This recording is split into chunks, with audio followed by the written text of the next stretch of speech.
इसके पूर्व हमने समझा कि कैसे रमण महर्षि ने समझाया कि आत्ममय रहकर कर्म करो। तो प्रश्नकर्ता ने पूछा है कि ऐसे आत्ममय बनकर मैं कर्म करूं, सब कुछ परमात्मा के ऊपर यदि छोड़ दूं, तो क्या मेरे कर्म में कोई दुविधा नहीं आएगी, कोई कमी नहीं रह जाएगी? तो रमण महर्षि बताते हैं कि आत्ममय बने रहना ही तुम्हारा कर्म है। इसका अर्थ यह नहीं है कि कार्य को छोड़ देना है। सहज कर्म चलते रहेंगे, अपने आप चलते रहेंगे जब आप आत्मा की स्थिति में हो।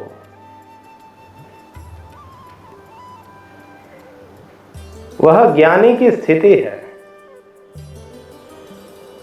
और ज्ञानी को, जो आत्मवान है, आत्ममय बनकर कर्म करते रहता है, उसे फर्क नहीं पड़ता कि उसके कर्म का फल अच्छा है या बुरा है।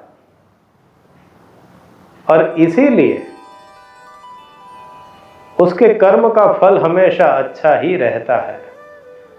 उसके कर्म में कोई दुविधा, कोई कमी नहीं रहती, क्योंकि उसे फर्क नहीं पड़ता कि उसके कर्म का फल कैसा आता है। यदि आपको कर्म के फल से आसक्ति है तो आप आत्मवान स्थिति में नहीं हो।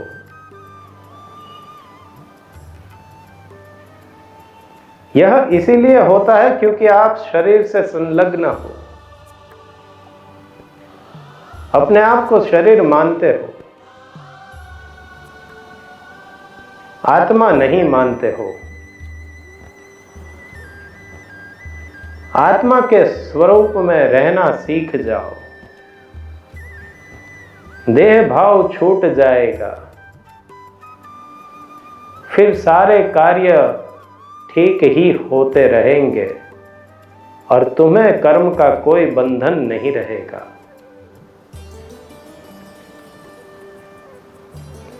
इसे समझाने के लिए रमण महर्षि कुछ उदाहरण देते हैं। जैसे कोई व्यक्ति घर से निकलकर बैलगाड़ी या कोई भी वाहन का उपयोग करके रेलवे स्टेशन तक पहुंचता है, फिर वहां से रेलगाड़ी की यात्रा करता है, तिरुवन्नामलई पहुंचता है और फिर वहां से रेलवे स्टेशन से आश्रम तक पहुंचता है।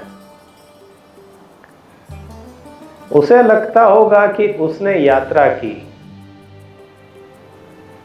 लेकिन जो ज्ञानी है, जिसका ध्यान हमेशा आत्मा के ऊपर है, वह देह भाव से नहीं जुड़ा है। उसे मालूम है कि वह कहीं गया ही नहीं है, वह तो जहां है वहीं है। शरीर ने यात्रा की है और यह कोई बहुत विलक्षण अनुभूति नहीं है।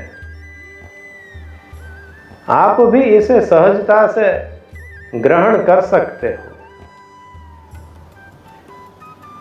आप छोटे से बड़े हुए, बड़े से वयोवृद्ध होंगे, लेकिन आप तो आप ही हो। शरीर और मन बदला है,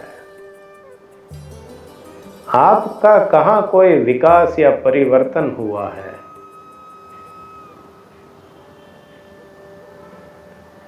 अब कोई प्रश्नकर्ता ने पूछा है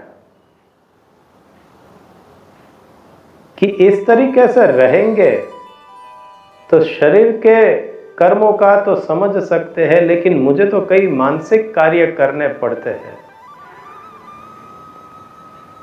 शरीर के कार्य का उदाहरण ले तो जैसे हम चलते हैं तो एक स्थान से दूसरे स्थान तक पहुंच जाते हैं। कदम अपने आप मंजिल साध लेते हैं। हमें कोई विशेष ध्यान देना नहीं पड़ता, हम आत्मवान की स्थिति में बने रह सकते हैं। लेकिन यदि मुझे मानसिक कार्य ज्यादा करने हो तो क्या समाधि की अवस्था बनी रहेगी? इस पर रमण महर्षि कहते हैं कि मन भी तो एक प्रकार का शरीर ही है। जिसे आप शरीर कहते हो वह स्थूल शरीर है और मन सूक्ष्म शरीर है। दोनों शरीर है, शरीरी आप हो, आत्मा आप हो। आपकी उपस्थिति मात्र में शरीर और मन के द्वारा कार्य हो रहे हैं और मन कभी आनंद का अनुभव करता है, कभी दुख का, कभी पीड़ा का, कभी उद्वेग का, कभी प्रश्न करता है, कभी कोई खोज करता है। लेकिन आत्मा ने तो कभी कुछ किया ही नहीं है। आत्मा तो मात्र उपस्थित है और आप ऐसे आत्मा के ध्यान में बने रहो, फिर आपको कोई कर्म से बंधन, बाधा, कुछ प्रश्न नहीं रहेंगे।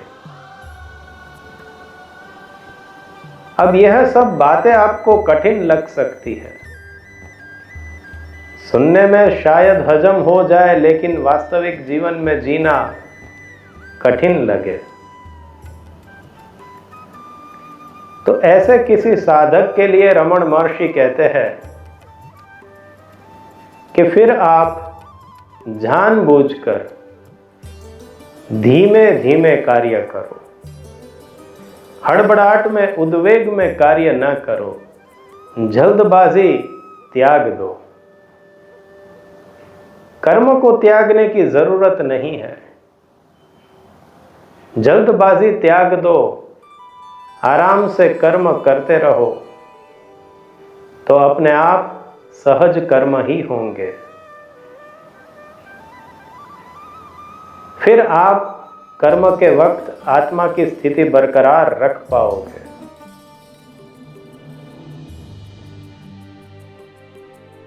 इसी तरह से ज्ञानी बड़े बड़े कार्य सिद्ध कर लेते हैं,